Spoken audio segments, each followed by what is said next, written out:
Bonsoir. L'histoire que je vais vous raconter ce soir s'est déroulée il y a très très longtemps. Tout a commencé le 23 janvier 2050.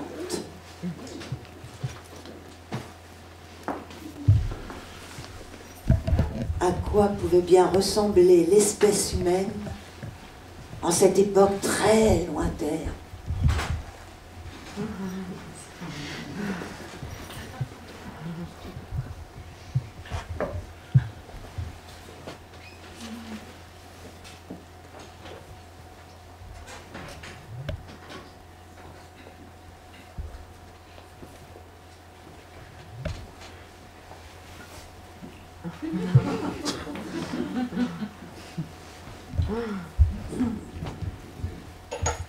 Les humains devaient faire face à de très très gros problèmes. Les épidémies, les famines, les inondations d'un côté, les sécheresses de l'autre. Il fallait qu'ils soient très très malins pour se sortir de tout ça.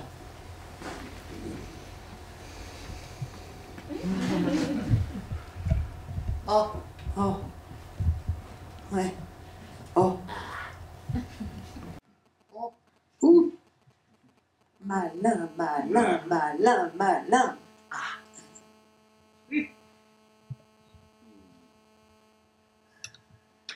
Donc, en ce 23 janvier 2050, s'étaient réunis de toute urgence et en huis clos les 57 membres du Collège des sciences universelles qui, à la demande de la gouvernance mondiale, devaient trouver une solution pour la sauvegarde de l'espèce humaine qui venait d'être déclarée en voie de disparition.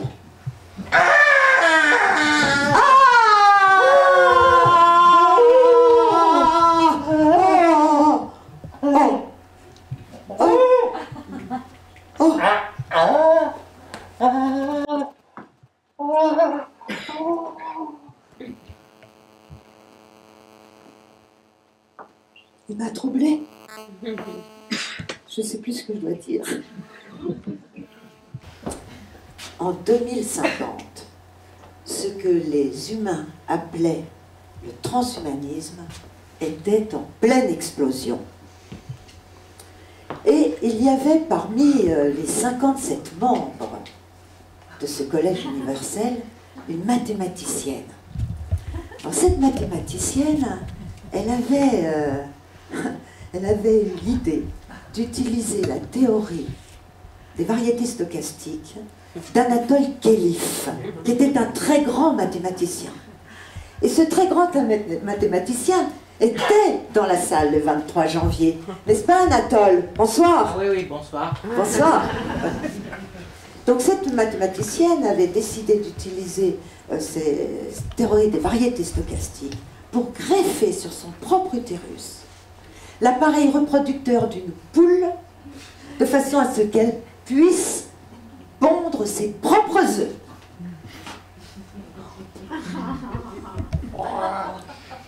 Incroyable.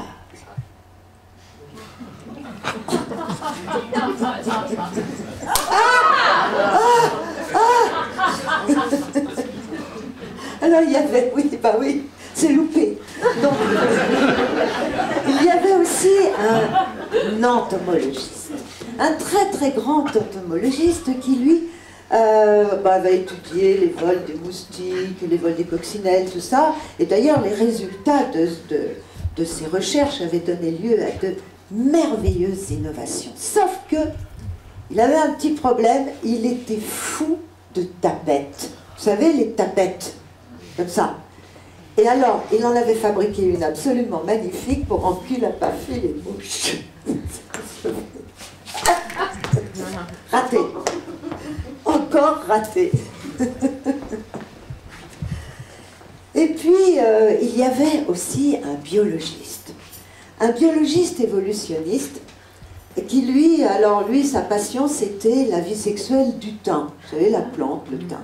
Donc il passait ses journées entières dans son laboratoire, qu'on avait fini d'ailleurs par appeler son boudoir, pour étudier la vie sexuelle du daim, et ce biologiste évolutionniste s'appelait Pierre-Henri Gouyon.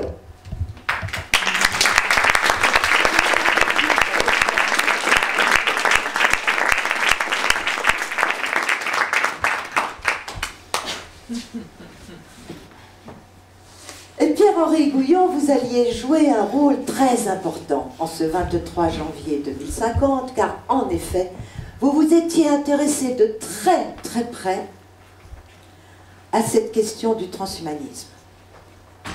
En effet, il faudra bien que l'espèce humaine se transforme.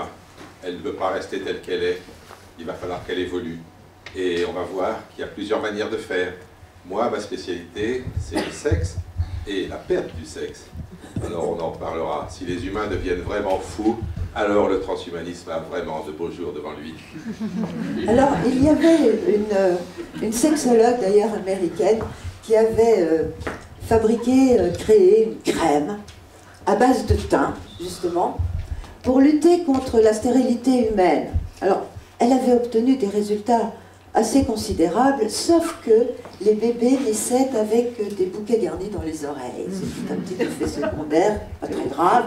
Les bouquets garnis grandissaient avec l'enfant et puis se desséchaient et tombaient de lui-même à l'âge de la puberté. Donc c'était sans conséquence. Enfin, tout de même.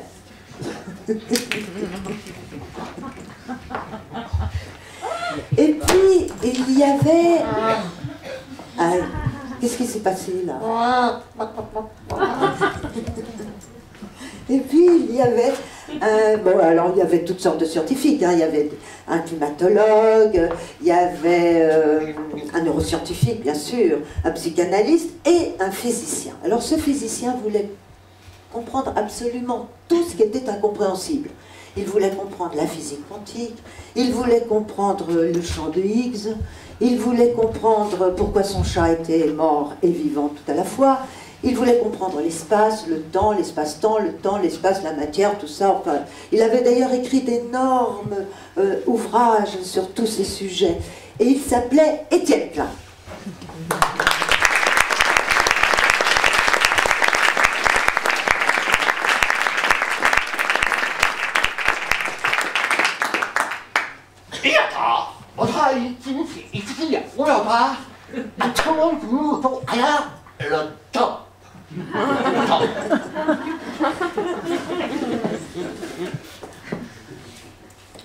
Le temps. Alors le temps, c'est un sujet intéressant qui a été la grande œuvre d'Einstein, qui a vu ses rapports avec l'espace.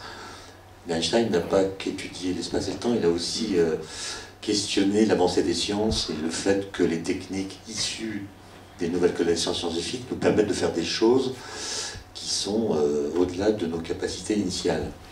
Et en 1939, il a donné une conférence à Princeton, au département de théologie, sur la question de la responsabilité du scientifique. Et il a dit, en conclusion, il n'existe pas de chemin qui aille de la connaissance de ce qui est, que la science nous donne, à la connaissance de ce qui doit être. Et il me semble qu'on aurait dû davantage l'écouter. Oh là là, ça commence bien. Bon. Merci mon frère. Alors il y avait également un philosophe. Alors ce philosophe avait l'habitude de se balader toujours avec son cartable. Qu'est-ce qu'il pouvait bien cacher dans cette sacoche? Certainement des révélations tout à fait éblouissantes. Il s'appelle Jean-Michel Beignet.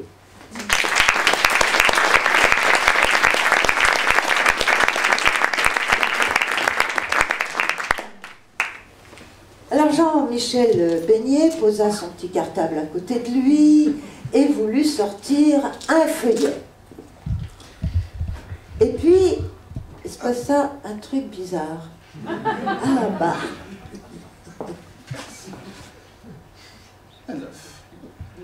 Un œuf, la naissance. Ce que les transhumanistes, vraisemblablement, veulent nous ôter. Veulent nous ôter. Quelle horreur, un ovule. Quand un biologiste se montre effrayé par un œuf normal, c'est quand même signe de mauvais signe.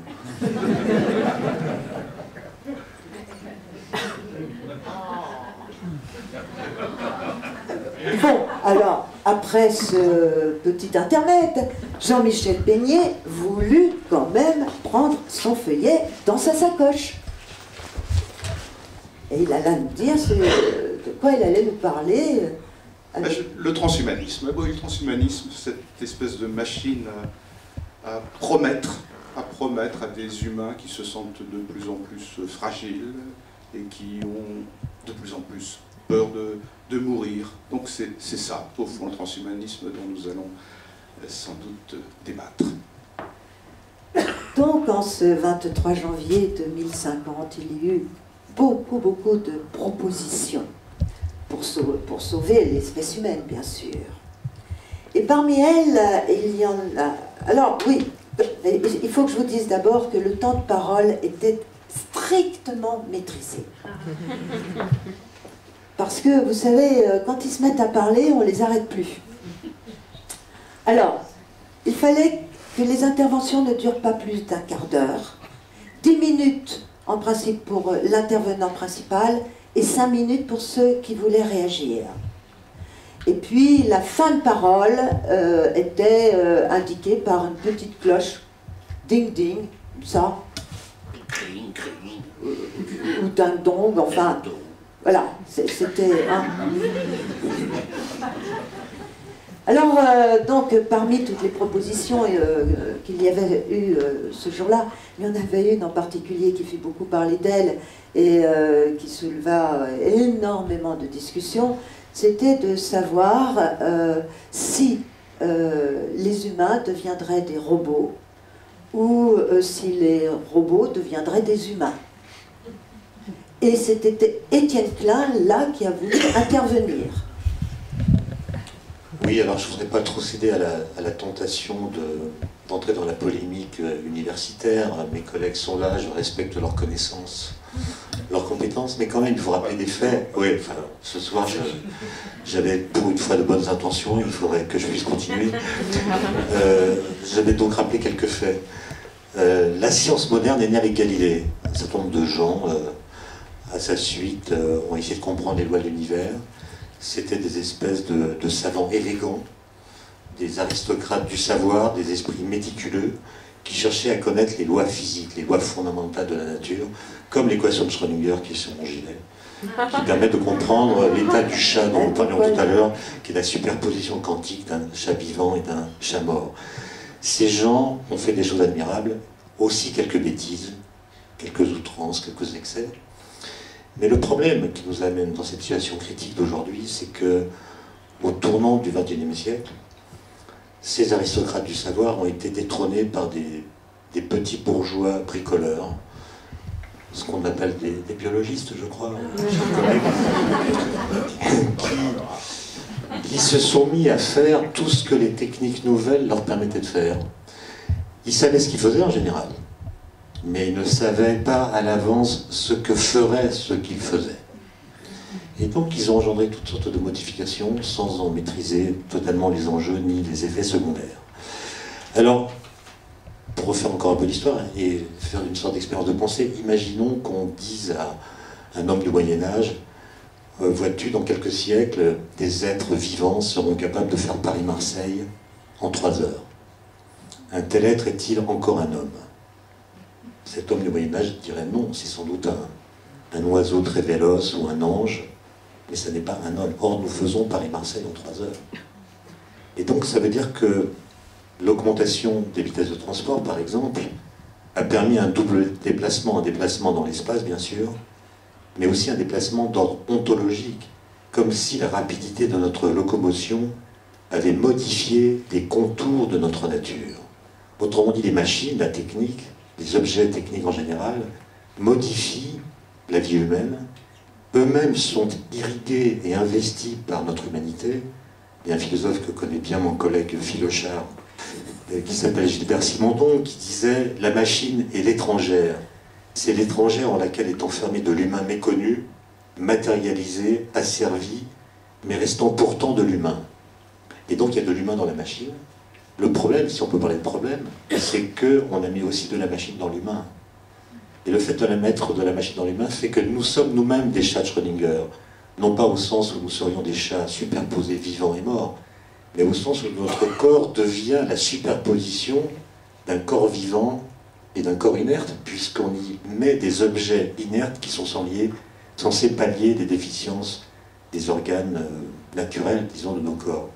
Nous sommes également des superpositions par le fait que chacun d'entre nous, grâce au fait qu'on peut connaître le génome d'une personne pour des sommes qui sont de plus en plus basses, se trouve être la superposition quantique d'un malade et d'un bien portant.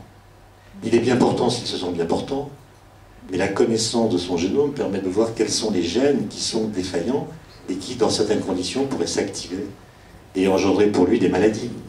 Et donc, on peut être bien portant et savoir de quoi on va tomber malade. Et si on sait qu'il va tomber malade, alors le principe de l'assurance est malmené, puisque l'assurance, le principe de l'assurance, c'est l'idée qu'on ne sait pas à l'avance qui va tomber malade, de sorte qu'on a tous intérêt à être solidaires. Et donc, je m'attendais à ce que mes collègues m'interrompent rapidement. On se retient, mais ça va venir, t'inquiète pas. Et comme c'est pas encore venu, Vous avez encore 5 je sais pas minutes. trop quoi dire de plus. Bon. Allez, on va lui faire ça. Bon. On va D'abord, l'interrompre. je peux commencer peut-être directement prise à partie. Je voudrais rappeler que quand Darwin a publié L'origine des espèces, Darwin qui était un bourgeois anglais, eh bien Lord Kelvin, qui était un physicien, Un lord écossais, et qui avait fait un calcul de l'âge de la Terre, complètement faux évidemment, puisqu'il n'avait pas les moyens de savoir comment ça fonctionnait la Terre, il ne savait pas qu'il y avait des mouvements de convection sous le manteau, du coup il calculait l'enfroidissement en fonction de quelque chose qui serait parfaitement fixe, et du coup il avait son âge était complètement faux, et très sûr de lui, comme toujours les aristocrates physiciens, il a parlé de l'extrême futilité des théories de M. Darwin, qui étaient totalement contredites par ces calculs faux. Les rapports entre les physiciens et les biologistes sont effectivement des choses très intéressantes. Je ne sais pas si c'est vraiment le sujet de ce soir, mais en réalité, une chose est certaine. Les physiciens Darwin a été nous ont appris... davantage contesté par les biologistes que par les physiciens. Les physiciens, donc les rapports entre les physiciens et les biologistes sont complexes, mais il y a au moins une chose que les physiciens nous ont appris, c'est que grâce à la science, on pouvait faire d'énormes conneries. Ils ont quand même été les premiers avec la bombe atomique. Et malheureusement, ça ne leur a pas beaucoup appris, ni à nous non plus, il faut avouer.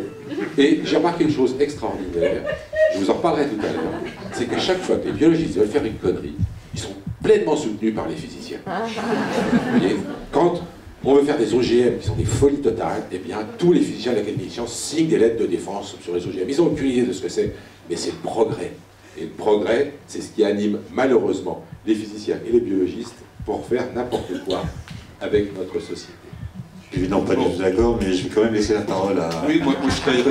à Philochère. Non, je vais tailler une veste aussi aux biologistes, puisque tu as commencé à le faire. Effectivement, je suis parfaitement d'accord sur le fait que les biologistes se sont engouffrés dans la brèche ouverte par les physiciens, ont annexé les sciences de l'information, et aujourd'hui sont effectivement prêts à nous faire croire qu'ils nous parlent de la vie quand ils nous parlent que du vivant. Et ils sont prêts également à emboîter le pas aux nanosciences qui aujourd'hui nous annoncent qu'on va pouvoir réaliser une vie artificielle. Parce que ce que Rigoulding disait tout à l'heure, c'est que finalement, nous sommes dans un contexte où nous franchissons de plus en plus les frontières que les philosophes appellent des frontières ontologiques, hein, mais nous sommes de plus en plus dans un contexte où nous percevons la fragilité qu'il y a à séparer les ordres du vivant, séparer également les ordres qui devraient mettre la machine à distance de l'humain. C'est vrai que Simondon mettait l'accent sur le fait qu'il y avait du vivant dans la machine et de la machine dans le vivant, certes, mais ce à quoi il répugnait, c'est à l'idée que l'homme artificiel que prévoyaient les cybernéticiens pourrait voir le jour, et par conséquent, nous pourrions entièrement déporter la biologie du côté de la cybernétique. Ça, non, il s'y refusait complètement. C'est pourquoi, donc, je crois qu'aujourd'hui, quand les nanosciences nous disent qu'à l'échelle du 1 milliardième de mètre, il n'y a plus de différence entre le vivant est l'inerte, c'est une vérité. Maintenant, que faire de cette vérité? Est-ce qu'on doit en conclure que, pour cette raison même, l'évolution des savoirs scientifiques et techniques devrait conduire à une indistinction entre la vie dont les biologistes sont censés devoir s'occuper et la matière dont les physiciens sont les spécialistes? Au fond, je crois que la vérité, elle va être du côté des philosophes, presque nécessaire. Les gars, je vous rappelle qu'on est en 2050. Et donc, ce que dit Pierre-Henri, qui est croquignol, pardon, c'est complètement dépassé. C'est-à-dire le mot progrès, par exemple, a été abandonné au tournant des années 1980. Il a été remplacé par un mot qui n'est pas son synonyme, qui est le mot innovation. Bon, la rhétorique de l'innovation, largement promue par les biologistes, est une rhétorique qui contredit l'esprit des Lumières. Parce que la rhétorique de l'innovation, c'est de dire notre présent est dans un état critique, il y a toutes sortes de défis à relever, et sans l'innovation, nous ne pourrons pas corriger le présent. Alors que la philosophie des Lumières et l'idée de progrès qui va avec, c'est l'idée non pas que le temps est destructeur, que le temps est corrupteur, c'est au contraire que le temps est constructeur. Et on détermine nos actions du présent, non pas à partir de l'état critique dans lequel se trouve le présent, mais à partir d'une certaine idée du futur par laquelle nous décidons à l'avance ce que nous voulons devenir. Ensuite, nos actions scientifiques et technologiques sont décidées et orientées par cet horizon qu'on a entrevu et qu'on désire atteindre. Et donc l'innovation a une rhétorique assez mortifère selon laquelle, si on n'innove pas, on disparaît, alors que l'idée de progrès que nous avons abandonnée, ce qui nous a mené dans la situation où nous sommes en 2050, aurait dû être soumise à elle-même, c'est-à-dire qu'on aurait dû travailler à faire progresser l'idée de progrès en tenant compte des leçons du XXe siècle. Mais l'innovation, je pense aussi que les biologistes sont responsables de la promotion du thème. Moi, j'ai toujours été d'accord avec les philosophes sur cette question. Il est évident que l'innovation, la caractéristique de l'innovation, c'est qu'elle est sans finalité. L'innovation, c'est l'introduction dans notre environnement d'objets de plus en plus divers, de plus en plus nombreux. Et ces objets, ils doivent constituer quelque chose comme les variations qu'on a introduites dans l'espace de sélection de la biologie évolutionniste. Et ces objets, eh bien, on s'attend à quoi? À ce qu'ils se multiplient. Donc on les multiplie, les technologies sont là pour les multiplier. Et puis on s'attend aussi à ce qu'ils connaissent des bugs, parce que tout objet multiplié est exposé aux bugs. Et de ces bugs, on s'attend à ce que de nouvelles trajectoires interviennent. Et c'est assez sidérant de voir qu'effectivement, le progrès supposait encore une idée, un idéal projeté dans le futur, alors que, bon, l'innovation, c'est d'abord et avant tout l'invitation à faire en sorte de multiplier, de saturer peut-être le marché de ces objets, en espérant que certains d'entre eux trouveront évidemment du répondant dans ce marché et trouveront une place.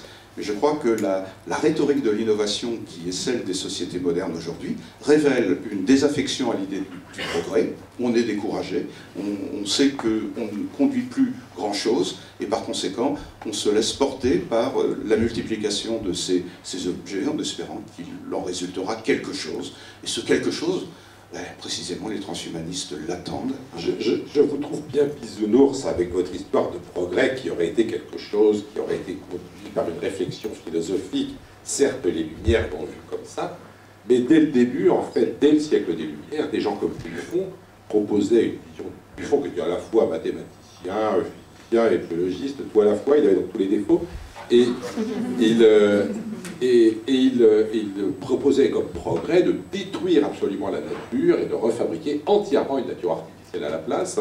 Et entre nous, c'est bien au nom du progrès qu'on a développé un certain nombre de technologies, de physique ou de chimie, qui ont conduit à des pollutions moins graves, avant même que les biologistes ne s'emparent de la chose et en fassent encore pire, je vous le concède. Donc en réalité, l'idée de progrès, à mon avis, a été pervertie quasiment dès le début du XXe siècle, et je vais vous en parler tout à l'heure. Oui, absolument. Il faut faire ding-ding, là.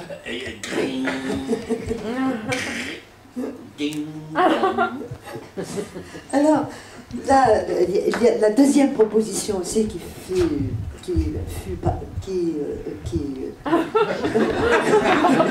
voilà, qui fit beaucoup parler d'elle, consistait à proposer à ce que l'on fasse une manipulation génétique pour transformer l'espèce humaine, gravement, parce que on voulait transformer, si vous voulez, l'espèce humaine en espèce parthénogénétique. Donc ça veut dire une autre espèce, faire naître une autre espèce, Homo parthénogeneticus.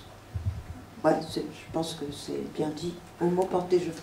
Non, je crois qu'on aurait bien fait de l'appeler Fémina, parthénogenetica, parce que, en réalité, l'idée qui plaisait beaucoup à la grande prêtresse de Séan, qui était de, enfin en tout cas son ancêtre, était de supprimer le sexe dans l'espèce humaine sur une proposition un peu délirante. Ouais, l'idée était que si ça allait pas, c'était ni à cause des physiciens, ni des biologistes, ni des chimistes qui par chance pour eux ne sont pas représentés ici, mais à cause des hommes qui, ça Darwin l'a bien montré, ont été sélectionnés pour avoir une certaine agressivité, de manière à posséder le plus de femelles possible, et du coup, eh bien, ces hommes étaient considérés comme plus agressifs que les femelles, et l'idée a été,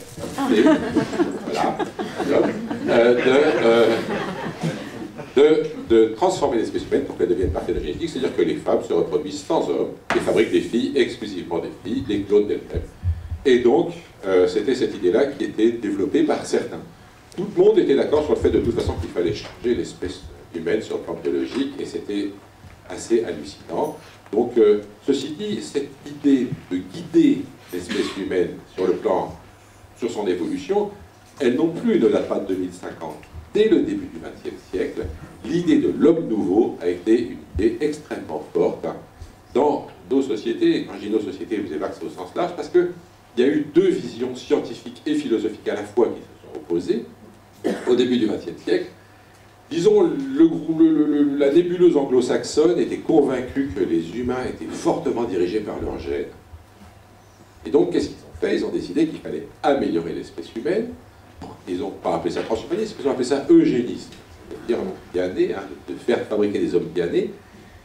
Et la société américaine d'eugénique, par exemple, apparaît dès le début du XXe siècle. Elle est d'ailleurs présidée par un groupe de 4 personnes, dont Thomas Morgan, qui était le plus grand généticien de l'époque, 2 généticiens humains, et donc on va voir ce qu'il faisait après, et puis évidemment un physicien, Alexander Graham Bell, qui a inventé le téléphone, du coup ce qui le rendait tout à fait célèbre, et qui faisait qu'il soutenait le progrès représenté par tous ces gens-là. Et croyez-moi, à l'époque, tout ça a été vu comme un progrès. C'était quoi le progrès en question?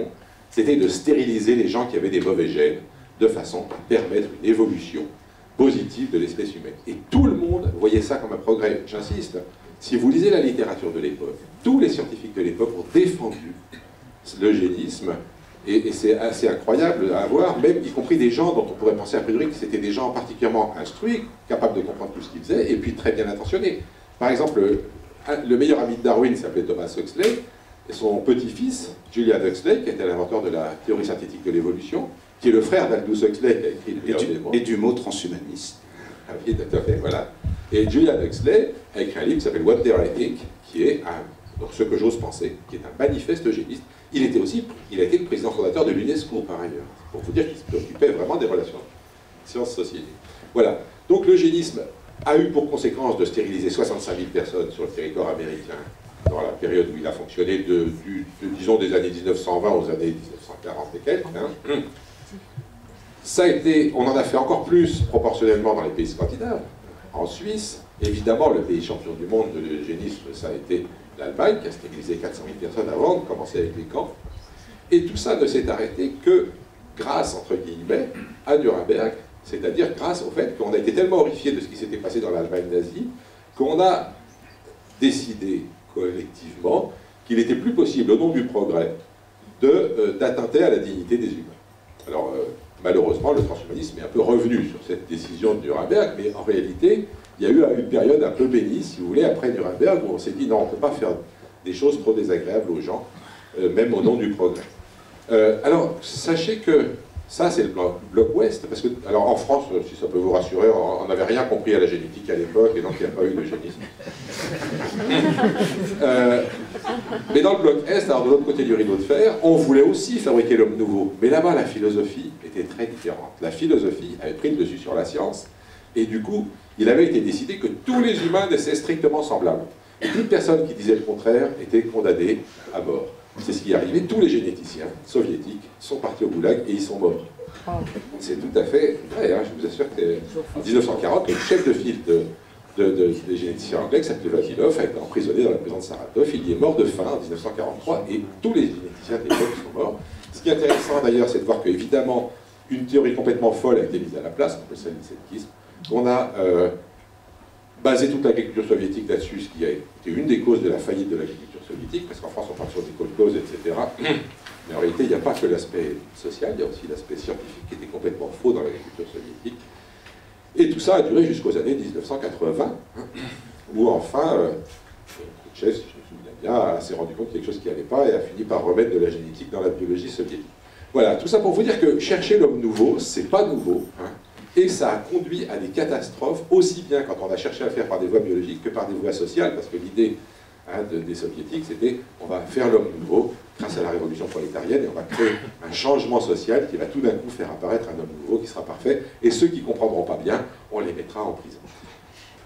Oui, moi je veux bien dire quelque chose sur ce plan-là, parce que le transhumanisme, effectivement, dont tu disais qu'il réactivait l'idée d'eugénisme, il le fait effectivement, mais en échappant grosso modo à l'option américaine que tu évoquais, comme à l'option soviétique, et en n'emboîtant le pas à un biologiste du début du XXe siècle, qui s'appelle Francis Galton, qui était le cousin, si je me souviens bien, de Darwin, et qui a été l'inventeur de l'eugénisme. Et qui a été l'inventeur, effectivement, de l'eugénisme, mais un eugénisme plus positif que négatif, hein, dans la mesure où, lui, il pensait que la biologie devait servir à améliorer l'humain, hein, que la biologie, c'était son job, et que s'il fallait améliorer l'humain, c'est pour une raison simple, c'est que l'humain est de plus en plus incapable de suivre le développement des machines qu'il produit. Donc il faut améliorer l'humain pour qu'il soit capable d'utiliser les machines qu'il produit. C'est quand même assez sidérant. Et cette idée-là, eh bien, elle a parcouru tout le XXe siècle.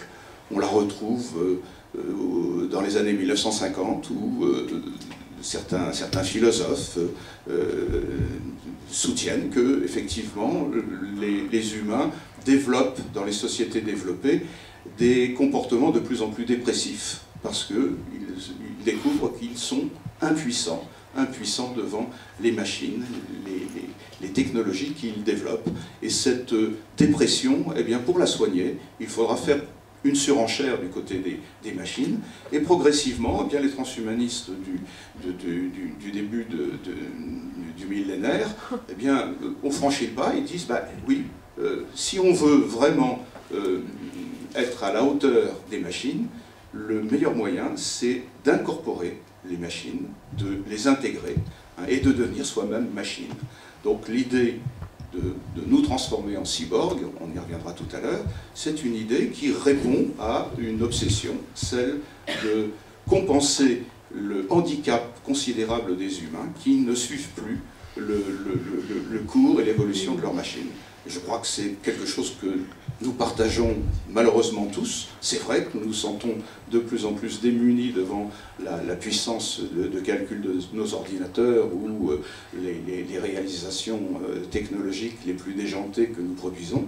Bon, nous n'en sommes pas tous à conclure que pour cette raison même, il faudrait que nous devenions robots ou cyborgs, mais il y a quand même une bonne frange de l'opinion, justement regroupée sous l'intitulé transhumaniste, qui le pense. Donc il faudra sans doute que l'eugénisme apparaisse sous la forme du cyborg, hein, et c'est ça qui donne effectivement un côté à la fois effrayant, et puis en même temps, quelquefois, pour certains, un côté exaltant, parce que se cyborgiser, devenir de plus en plus soi-même machine, c'est le gage peut-être de la possibilité de se rendre inoxydable, inaltérable.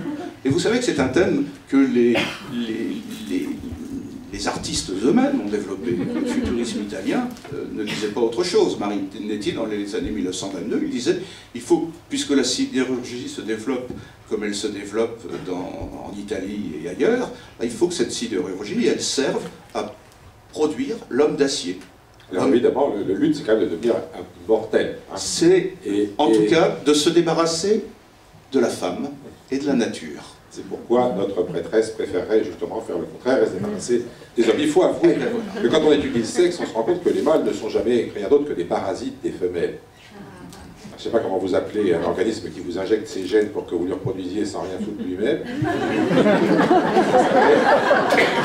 Et soit un parasite, soit un mâle, selon ce qu'on regarde. Et donc, effectivement, on peut s'en passer, puisque le sexe, ça consiste à se mettre à deux pour faire ce que l'une des deux aurait pu faire toute seule.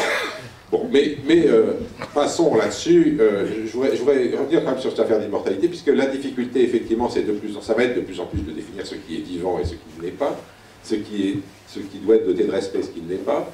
Et des débats absolument surréalistes ont lieu. J'en ai encore vu il n'y a pas longtemps, des gens qui se demandaient si, quand on fabrique une femme robot qui va servir à assouvir les passions sexuelles du type qui l'aura acheté, est-ce qu'il est normal qu'il puisse profiter d'elle sans lui demander son consentement?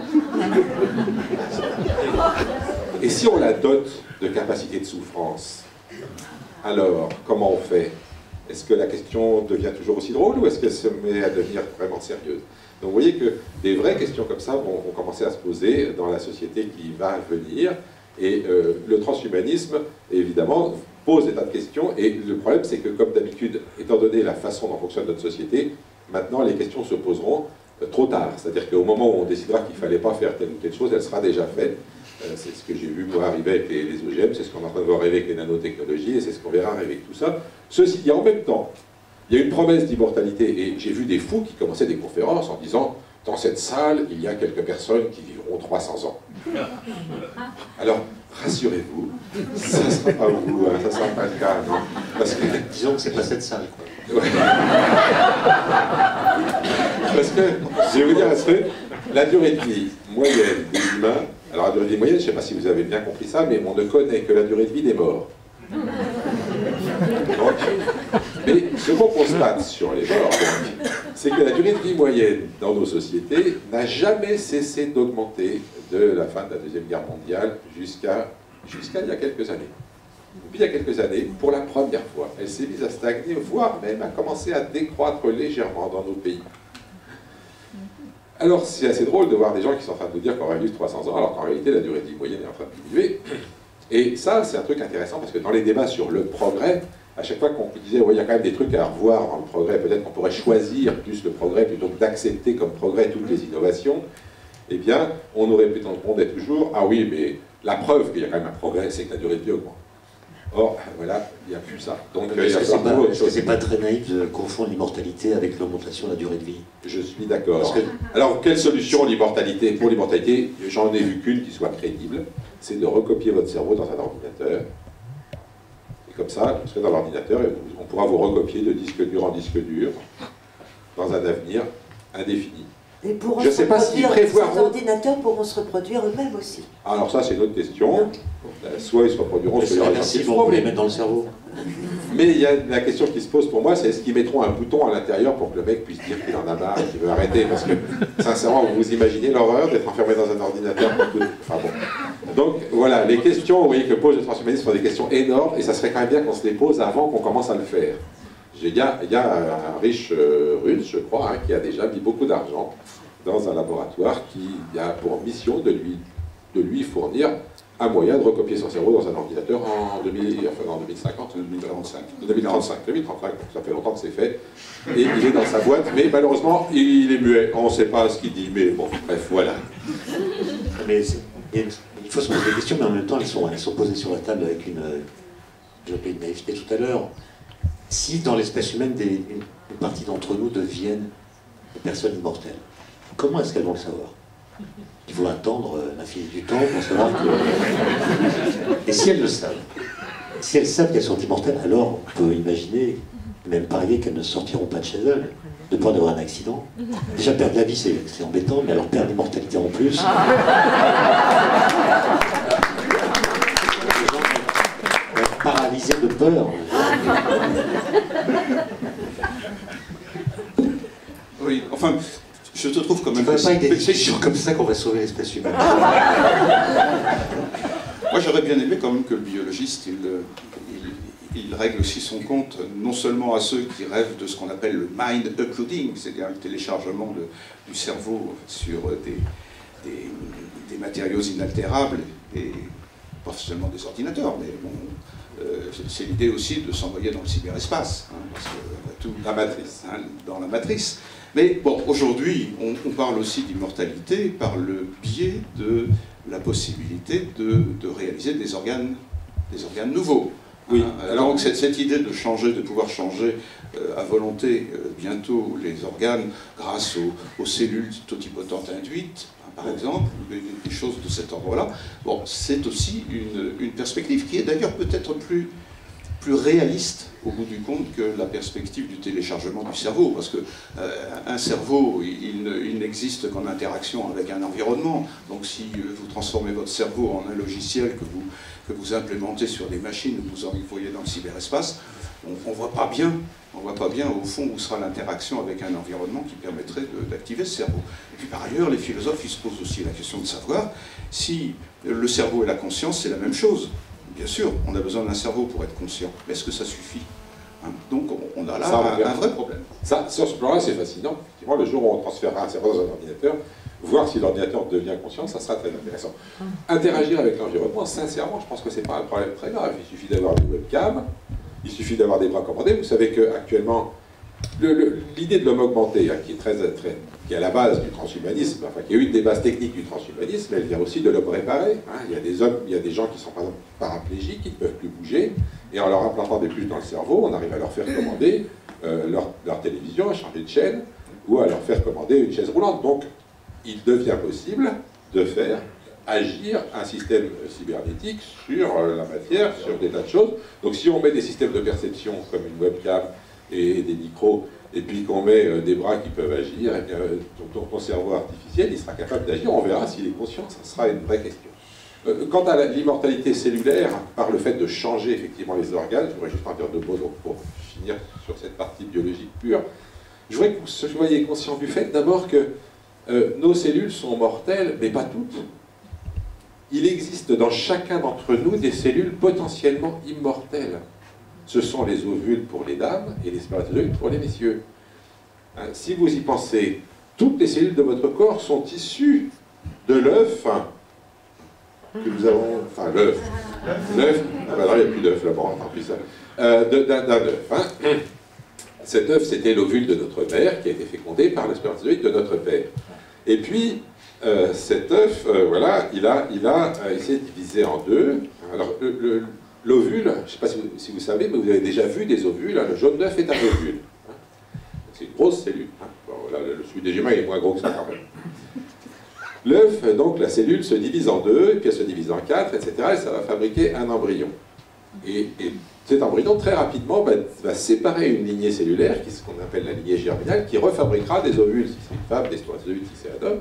Et cette lignée cellulaire-là, elle est absolument immortelle. Toutes nos cellules sont issues de l'œuf de notre mère, qui lui-même était issu par division cellulaire de l'œuf de notre grand-mère qui a fabriqué notre mère. Et si vous remontez comme ça, et bien vous remontez aux origines de l'humanité. Bien un jour, vous allez être chez un truc qui ressemble beaucoup plus à ce qu'on appelle couramment un singe qu'un humain, bien que les humains soient des singes. Et puis si vous remontez encore, vous serez dans un poisson. Et puis, si vous remontez, vous irez jusqu'à l'origine de la vie. Il y a une continuité cellulaire absolue entre l'origine de la vie et toutes les cellules de notre corps. Donc, les cellules de quelque organisme vivant que ce soit peuvent être potentiellement immortelles. Donc, effectivement, reconstituer des organes, ça serait faisable. Le problème, c'est la tête que ça va avoir. Je veux avoir des organes pour me faire greffer un nouveau cœur, un nouveau foie, etc. Quelle est la meilleure méthode? La meilleure méthode, c'est de fabriquer un clone de moi-même. Je fabrique un clone de moi-même et je le mets au frigo. Et quand j'ai besoin d'un organe, je vais le chercher. Et ça, c'est une méthode qui est peut-être réalisable. Encore une fois, alors évidemment, pour essayer de fabriquer un clone, peut-être sans le cerveau, histoire de ne pas avoir de problème d'éthique. Ça serait vaguement dégueulasse, mais au moins, il n'y aurait pas le cerveau. on songe à faire des greffes de tête, Voilà. Hein, puisqu'on on a greffé une tête de macaque il n'y a pas longtemps. Hein, ça n'a pas tenu très très longtemps, mais c'est... Donc voilà, quand on sera évidemment, le problème c'est qu'on va, donc on peut me refabriquer un corps tout neuf comme le mien avec du clonage, on ne sait pas encore le faire, mais ça devrait être possible techniquement d'ici pas très longtemps. Il n'y aura plus qu'à greffer mon cerveau à l'intérieur. Donc à la fin, on arrivera à faire des choses extraordinaires avec des gens qui auront un corps tout neuf et un cerveau totalement déliquescent à l'intérieur. Là, je vois, c'est marrant parce que j'ai un copain très dépressif qui m'a dit j'ai perdu la tête. Et j'ai dit, mais pourquoi tu veux la retrouver? Il m'a dit, pour me pendre. Ding ding. Alors, après tout cela, puisque nous avons des œufs, peut-être que nous pourrions faire une omelette ou... Je vais faire l'œuf. Je vais mettre le cerveau dans l'œuf. Et je vais faire l'œuf sur le plat. L'œuf. Coquille. À l'intérieur, il y a le jaune et il y a le blanc. Ah là, je suis le blanc. Oh, je suis le jaune. Et maintenant, on va passer à l'œuf sur le plat.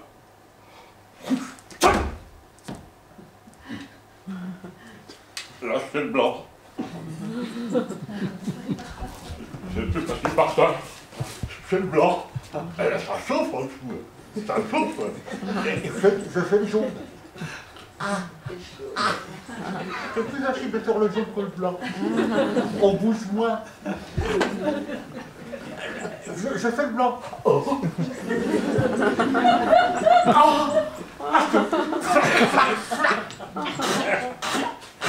Je refais le jaune, c'est fatigant le blanc. Le jaune. Et ça s'étale. Et je sais plus si c'est le blanc ou le jaune ou pas. Je m'étale. C'est génial de rentrer dans un œuf. Ça fait plus bien. Bravo, bravo.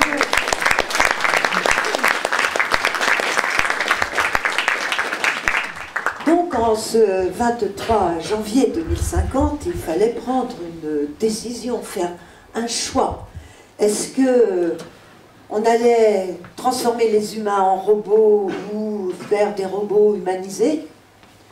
Ou est-ce qu'on allait faire des manipulations génétiques pour transformer l'espèce humaine en une autre espèce, Homo parthenogeneticus? Alors là, bien sûr, l'avis du philosophe était d'une importance primordiale.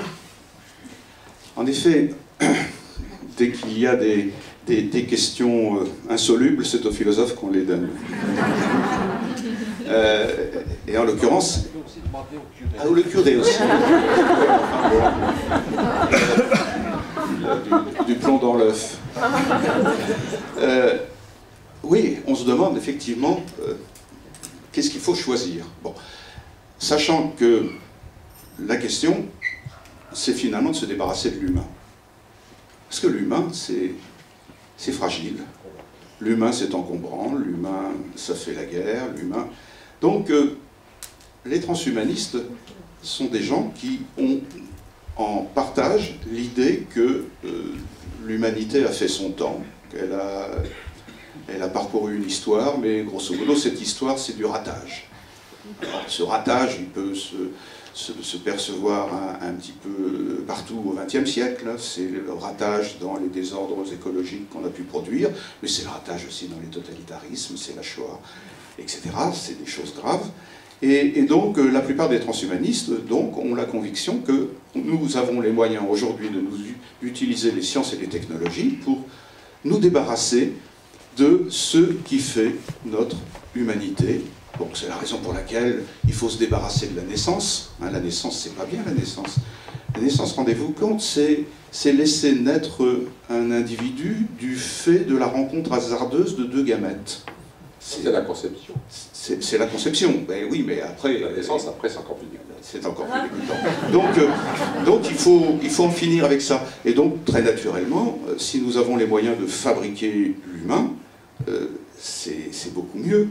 Et si on peut éviter la reproduction sexuée, c'est parfait. Et c'est la raison pour laquelle le clonage apparaît vraisemblablement comme la solution d'avenir pour faire naître l'humain. Donc, voilà. L'humain, c'est aussi un être qui souffre. Et ça, il faut se débarrasser aussi de cette chose. Donc on va aller chercher les neurosciences pour nous donner la solution, produire les molécules qui permettront de supprimer la souffrance. On supprimera aussi sans doute le plaisir, parce que de ce point de vue-là, on sait très bien que dès qu'on lisse la vie psychique, on le fait dans les deux sens, le positif comme le négatif. Il faut se débarrasser aussi de la maladie, bien entendu, donc, et ça, qui ne le voudrait. Et les sciences et les technologies s'emploient évidemment à le faire. Il faut se débarrasser de la vieillesse. Vieillir, ça n'est pas supportable. Vieillir, c'est parfaitement indécent aujourd'hui. Et puis se séparer, oui, se débarrasser de la mort. Donc on voit que le projet explicitement formulé par un certain nombre de transhumanistes vise à nous dire qu'aujourd'hui, on a les moyens d'opérer la transition de l'humain vers quelque chose comme un post-humain. Alors ça, évidemment, c'est le discours, et c'est le discours qu'entendent de plus en plus de gens qui se laissent fasciner par ce miroir aux alouettes. Maintenant, il y avait un choix à faire, effectivement. Est-ce qu'on allait abandonner l'humain en prenant la porte de la machine ou en prenant la porte de l'organisme? Va-t-on faire plutôt des cyborgs ou des hommes bioniques? Et ça, c'est une question qui reste pendante aujourd'hui, qui est une question très très sérieuse. Vous avez des transhumanistes qui disent que c'est en manipulant le mécanisme de la télomérase qui régule le vieillissement qu'on va sortir l'humain de son humanité fragile. Ça, je voudrais dire que c'est une vision très très fausse du vieillissement sur le plan biologique. Mais bien sûr, tu sais comme moi qu'il y a des ténors comme Aubrey de Grey, etc., qui tiennent ce discours et qui reçoivent des financements considérables pour réaliser cette chose. Donc du côté de l'homme bionique. Puis l'homme bionique aussi, on le rêve avec des instruments assez bouleversants qu'on a découverts récemment. Vous avez tous peut-être entendu parler de CRISPR-Cas9, ce fameux ciseau moléculaire qui devrait nous donner les moyens de faire du copier-coller avec les génomes, et donc qui nous permettrait de faire de la thérapie génique, certes, mais éventuellement fabriquer un nouvel humain qui serait doté d'un certain nombre de compétences issus du monde animal, par exemple. Rien n'empêcherait d'identifier dans le génome de la chauve-souris les gènes responsables de l'écholocation, cette audition particulière propre à la chauve-souris, ou dans le génome du requin, le gène responsable de cette sensibilité aux ondes électriques qui est caractéristique du poisson, et puis évidemment les couper, et puis de les coller dans le génome d'un être humain. Et là, évidemment, là pour le coup, on aurait un homme augmenté, et on aurait réalisé quelque chose comme un homme bionique. Et cette voie-là, elle intéresse éminemment les milieux scientifiques qui sont complètement convaincus par les fantasmes transhumanistes. Et les milieux militaires aussi. Et les milieux militaires, évidemment. Et puis, l'autre versant, ce serait de se dire, non, c'est du côté du virtuel, c'est du côté de l'intelligence artificielle qu'il faut aller, et donc c'est plutôt la cyborgisation que j'évoquais tout à l'heure qu'il faut réaliser. Alors là, on est dans une veine de pensée très très insistante. Le projet le plus abouti de réaliser un organisme artificiel, ça date des années 1940, c'est la cybernétique. C'est tout ce que les scientifiques de l'époque ont élaboré, ont échafaudé en se disant qu'on devait pouvoir simuler l'intelligence biologique, la faire porter par des machines, et progressivement donc réaliser des organismes qui seraient proprement intelligents. Et aujourd'hui, cette perspective, elle est très très cultivée, et cultivée essentiellement par les transhumanistes américains de la Silicon Valley, qui nous annoncent, comme vous le savez, pour 2045, c'est-à-dire il y a 5 ans,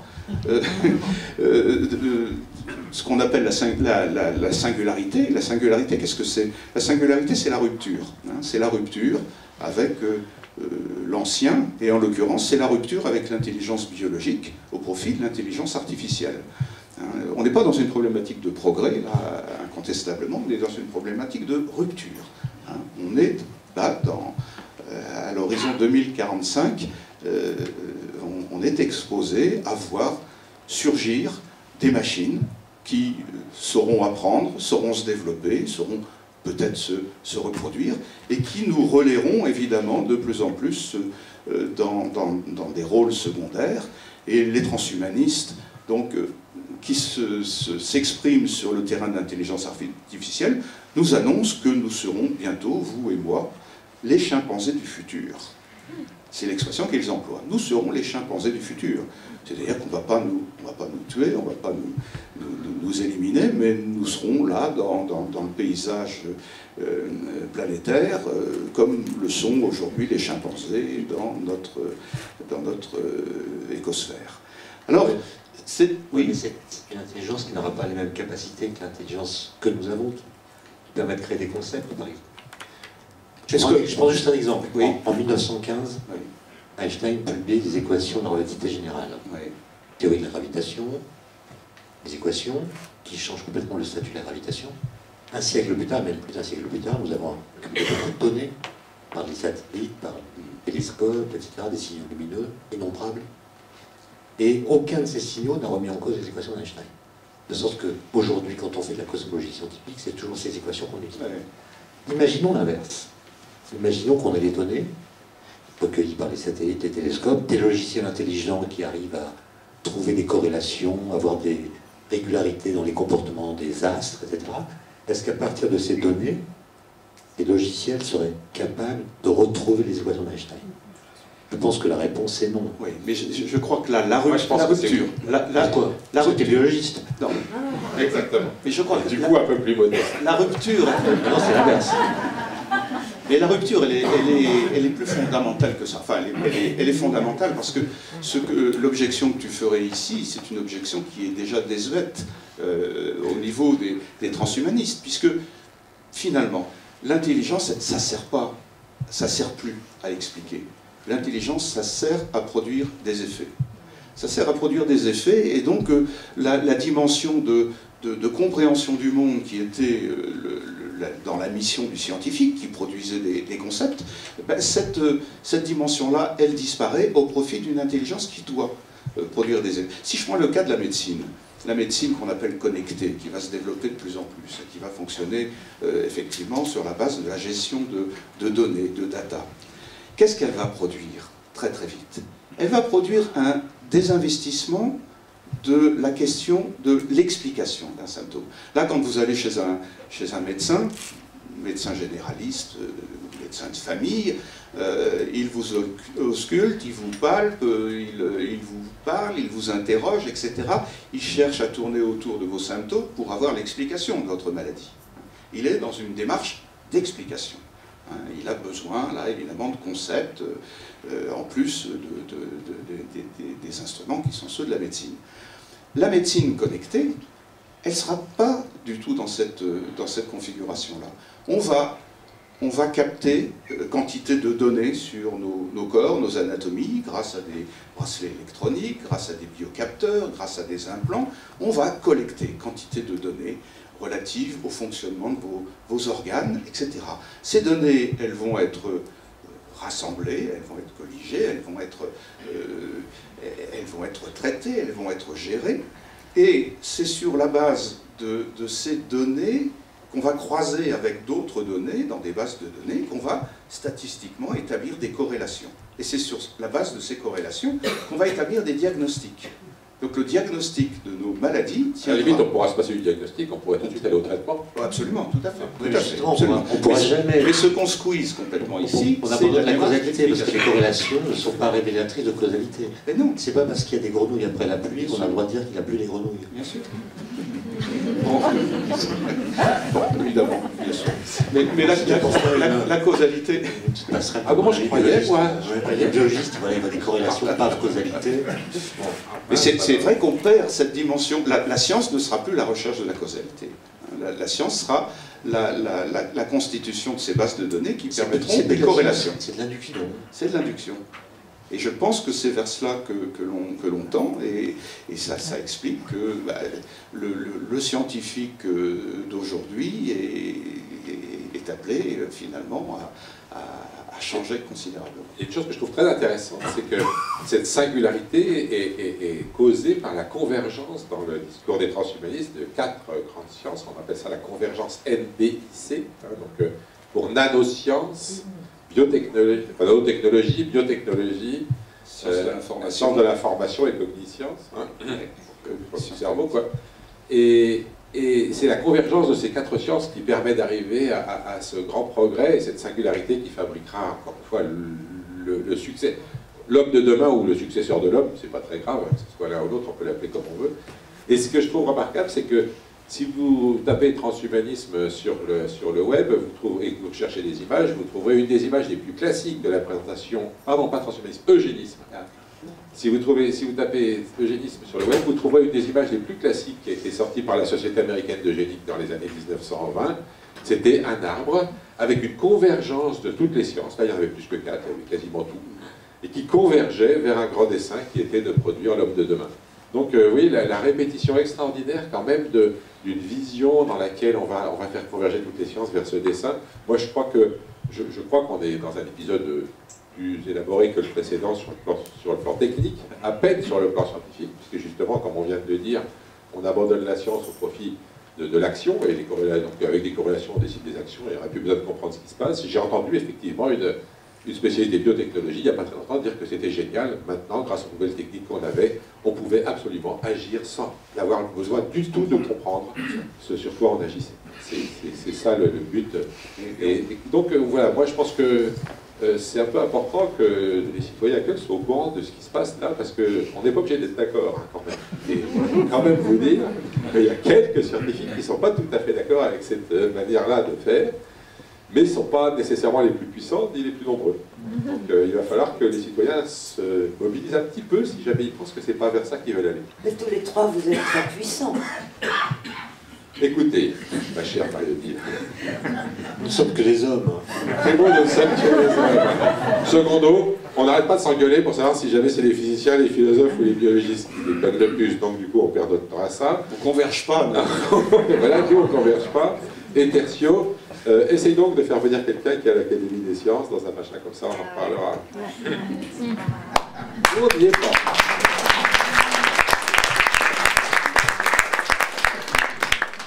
Donc l'histoire que nous sommes en train de vous raconter s'est déroulée, comme je vous le disais, il y a très longtemps. Elle a débuté le 23 janvier 2050.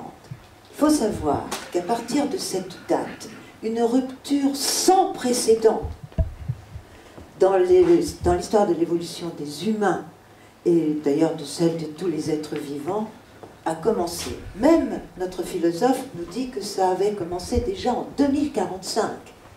Donc ça c'est incroyable. Ça c'est incroyable. J'avais donc tort. Moi je pensais que j'étais très en avance en disant 2050. Non, 2045, hein, c'est... Ah ouais, c'est fou. Et encore, on avait même annoncé 2030, et c'était 2045. Bon, en tout cas, nous y allons. La singularité, oui. Voilà. Alors, les manipulations de toutes sortes avaient été absolument considérables en 2050, si bien que moi-même, à l'heure où je vous parle, il y a autour de moi toutes sortes d'êtres bizarres, évidemment des hommes robots en quantité industrielle, des êtres qui pondent des œufs, d'autres qui naissent avec des bouquets garnis dans les oreilles, et moi-même, je viens d'une filiation, parce que vous vous demandez d'où je viens quand même, j'espère que vous vous êtes posé la question. Je viens d'une filiation parthéno-génétique. Autrement dit, ma mère me ressemble trait pour trait, et je ressemble trait pour trait à ma grand-mère. à ma fille, à mon arrière-arrière-grand-mère, à mes cousines, à mes tantes, à mes grandes-tantes. Je n'ai pas de père, je n'ai pas de frère. Je fais partie d'une communauté entièrement féminine. Et on se ressemble toutes. Nous avons toutes le même visage, le même corps. Et on se balade, alors vraiment tranquille, quoi. Tranquille. Aucune agressivité. Et si ces trois héros sont arrivés jusqu'à nous, c'est parce malgré que c'est qu'ils ont été congelés, évidemment. Donc, ce que je vous propose, eh ben, c'est qu'on les décongèle et qu'on voit ce qui va se passer. Alors, dans le congélateur, enfermez-les dans le congélateur. Voilà. Voilà. Voilà. Voilà.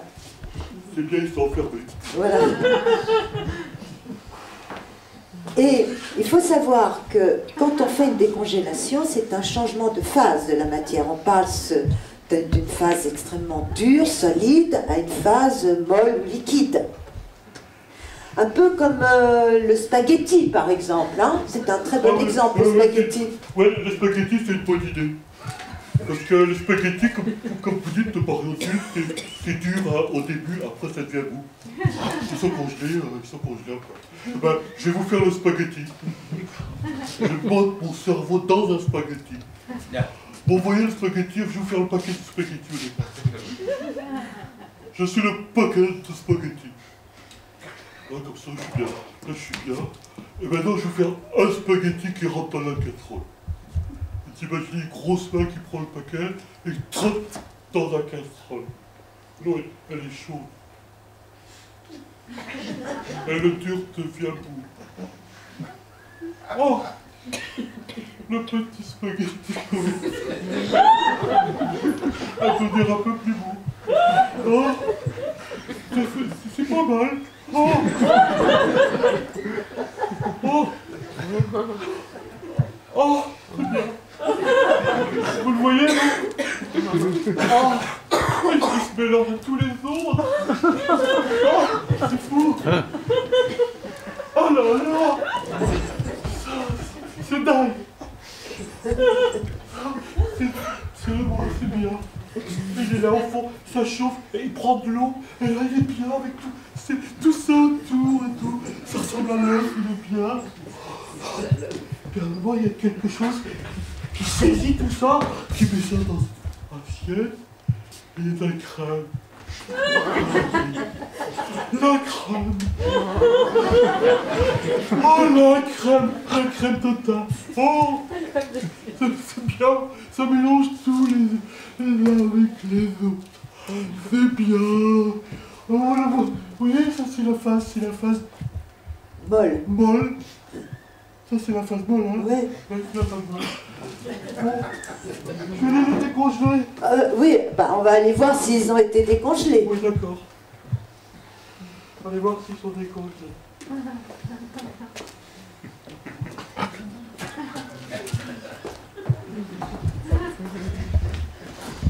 Bon, bah, on va voir. Ouais, faut bien les tâter. Je tâte. Ouais, c'est pas mal, ça se décongèle. Ah ouais. Ah bah là, on sent que la matière... c'est plus dur chez la philo. Après, c'est... Ah ouais, c'est super. Les biologistes, ils sont matière. La physique. Oh, ça fait du bien. Bon, on va se lever, là. Oui, faut les faire lever, là, voir s'ils tiennent debout. La physique, c'est dur, c'est physique. La physique, c'est physique.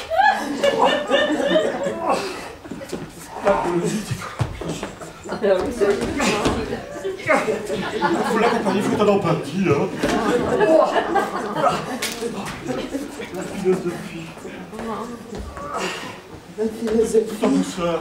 Tout en douceur. Voilà. Bon, ben, on va tirer les rideaux. Ils sont décongelés, je crois. Ah.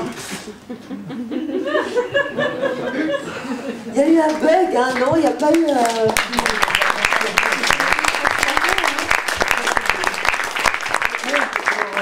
On peut peut-être les faire parler, voir Ouais, on va voir, s'ils on va voir. pensent différemment ou... Nous sommes en 2115, non? Oui, enfin, je peux... Bon, messieurs, le lien entre le transhumanisme, l'humanisme et la politique. Est-ce qu'il y a un lien C'est un sujet de disserte. par exemple, différent? Ouais. Je crois que le transhumanisme n'a guère de relation avec la politique parce que chez les transhumanistes, on cherche à se débarrasser du langage. Et la politique suppose le langage. Donc, pas beaucoup d'argumentation chez les transhumanistes, plutôt des proclamations et des annonces et des prophéties. Et puis par ailleurs, le transhumanisme, tel que je le vois, je le perçois, c'est quand même la mise en place aujourd'hui de quelque chose comme un totalitarisme sorcier. Vous en êtes conscient, cher Croquignol, mais le totalitarisme, c'est l'homme nouveau. L'homme nouveau, eh bien, le transhumanisme veut l'homme nouveau.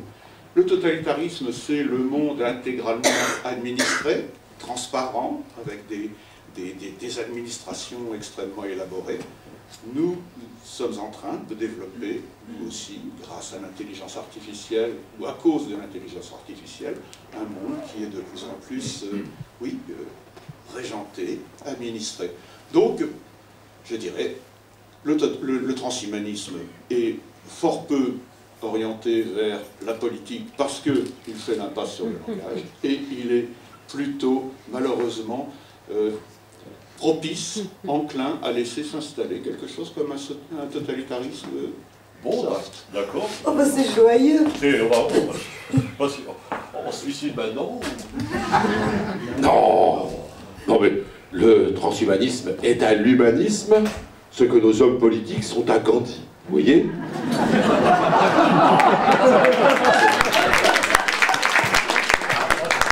Le transhumanisme, c'est tes gènes sont pas bons, je vais t'échanger, je te prends tes gonades et hop, oh, CRISPR-Cas9.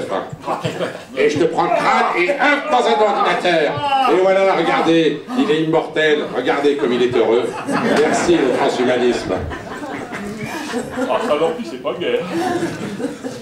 Moi, je me dis que c'est pas de bol. Si j'ai bien compris, la singularité, c'est pour 2045.